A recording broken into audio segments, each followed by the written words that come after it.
Assalamualaikum warahmatullahi wabarakatuh. Alhamdulillah teman-teman sekalian kita bisa bertemu lagi pada mata kuliah leadership dan kali ini saya akan memberikan general review ya. Review secara umum, secara keseluruhan materi yang telah kita bahas ya dalam satu semester ini dan sekaligus ini adalah kisi-kisi untuk UAS nanti ya teman-teman sekalian.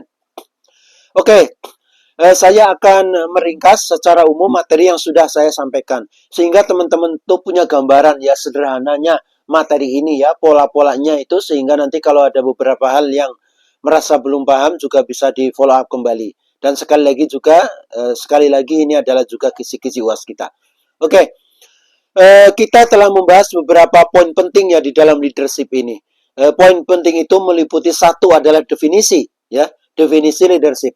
Kita harus tahu apa itu leadership. Nggak mungkin sudah kuliah leadership ditanya apa itu leadership, itu jawabnya ngalor ngidul. Saya nggak mau seperti itu ya.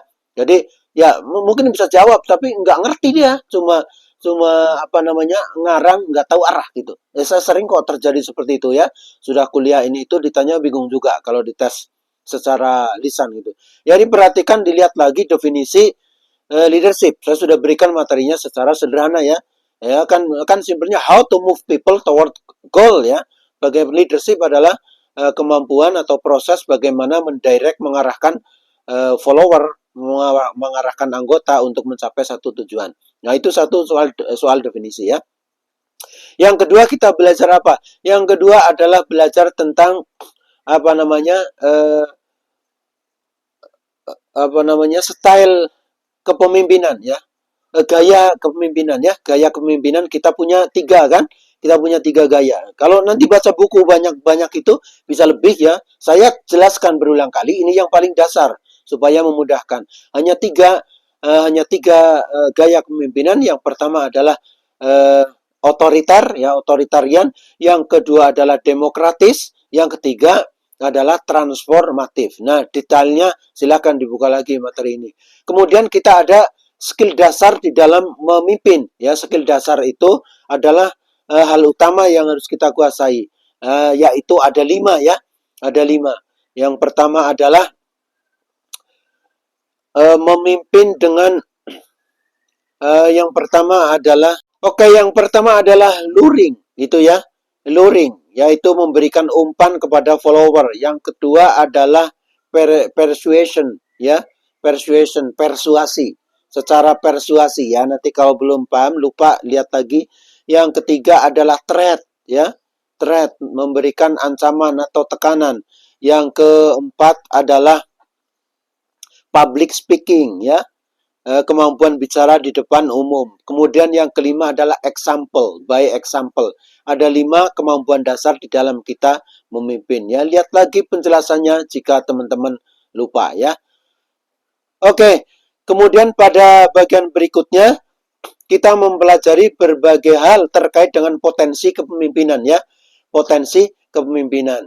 Ada beberapa potensi kepemimpinan, artinya kalau orang mempunyai potensi ini itu sangat recommended ya, punya bakat yang besar menjadi pemimpin ya. Antara lain adalah critical thinking ya dan lain-lain. Tolong dilihat lagi itu ya, dilihat lagi tentang materinya potensi kepemimpinan.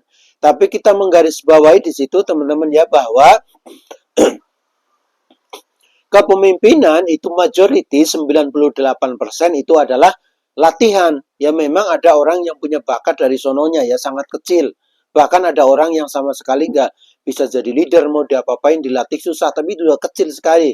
Tapi basically ya pada dasarnya ya itu adalah bersifat latihan. Pemimpin itu bisa dilatih kok. Kalau merasa belum bisa ya memang harus dilatih. Dan memang karena itu latihan, training, itu nggak bisa dengan cara membaca buku. Kalau teman-teman ingin menjadi pemimpin, maka memimpinlah. Udah gitu aja. Kuncinya seperti itu. Memimpin organisasi yang terkecil, ya, perkumpulan terkecil, dan terus dan seterusnya gitu. Jadi kalau mau jadi pemimpin, ya harus memimpin. Udah itu aja gitu. Kalau banyak baca buku banyak-banyak ya, baca teori, terus nggak pernah sama sekali jadi pemimpin, ya nggak bisa. Karena training. Jadi untuk menjadi pemimpin kita mesti mengikuti training seenggaknya, bukan hanya learning. Nah, sedangkan di mata kuliah kita kan lebih banyak learning ya, memahami materi itu. Butuh training. Training itu skill, sehingga perlu treatment praktek dan praktek langsung untuk memimpin. Seperti itu ya. Oke. Kemudian yang berikutnya ini adalah bagian yang paling penting ya teman-teman sekalian, yaitu berkaitan visi misi, perencanaan dan lain-lain. Ini yang disebut dengan strategic planning. Saya akan gabung jadi satu ya visi misinya di sini. Strategic planning atau perencanaan strategis. Pemimpin yang tidak bisa merencanakan, tidak membuat perencanaan, maka dia nggak ngerti gitu ya apa yang harus dilakukan. Tapi kalau teman-teman bisa bikin perencanaan, itu bisa ngitung dari awal, bahkan sampai budgetnya itu bisa diketahui. Nah, strategic planning itu apa saja komponennya ya dan prosesnya apa? Komponennya adalah satu, dimulai dari visi. Oke ya. Visi. Visi kemudian diturunkan ke dalam misi. Oke. Ya, misi itu adalah, kalau visi adalah cita-cita besarnya ya. Saya sudah jelaskan bagaimana meng-create visi, berasal dari mana visi itu ya. Ya. Dari mana? Ya dari analisis SWOT ya, analisis SWOT keluar visi. Tapi kalau secara sederhana, untuk merumuskan visi itu harus tahu problem terkini gitu ya, dan cita-cita masa depan. Itu kalau mau diringkas. Kalau mau lengkap, untuk merumuskan visi itu analisis SWOT. Kalau mau diringkas adalah tahu problem terkini, kemudian punya cita-cita masa depan. Problem itulah yang akan diantisipasi, akan diganti dengan visi. Nah itu ya. Jadi kalau nggak tahu problemnya, ya nggak punya visi, bingung merumuskan visi.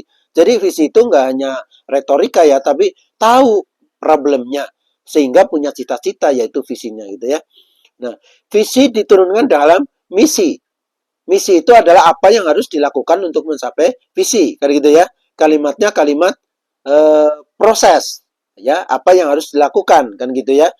Nah, kemudian misi dijawab melalui tujuan bawahnya. Nah, jadi kalau misinya 4, bikin aja tujuannya juga 4 gitu. Jadi tujuan adalah goal daripada si misi ini gitu ya. Yang dilakukan apa, tujuannya, ini adalah goalnya. Nah, tujuan itu kalimatnya adalah kalimat ending, kalimat goal gitu ya. Nah, kemudian ada strategi. Strategi adalah cara terbaik untuk mencapai tujuan gitu ya. Cara terbaik untuk mencapai tujuan gitu ya. Nah, sesudah itu visi, misi, tujuan, strategi.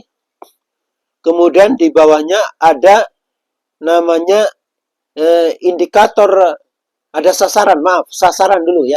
Sasaran. Jadi nanti tujuan itu, satu tujuan bisa punya 2 sasaran ya. Dari tujuan pecah lagi. Satu tujuan ini sasarannya apa? Oke? Sasarannya apa? Di bawah sasaran, sasarannya apa udah ketemu, kemudian di bawahnya ada namanya indikator kinerja. Jadi sasarannya misalnya tercapainya pendidikan yang berkualitas. Nah, itu nanti di situ ada namanya di bawahnya indikator kinerja. Jadi indikator bahwa itu sudah tercapai itu apa, gitu ya. Indikator kinerja. Nah, kemudian setelah indikator kinerja, di bawahnya ada program kerja. Nah, atau nanti namanya RENOP, rencana operasional. Program kerja itu biasanya setahun gitu ya. Jadi indikator kinerja, apa ciri-ciri kinerja yang menandakan bahwa sasaran tercapai gitu.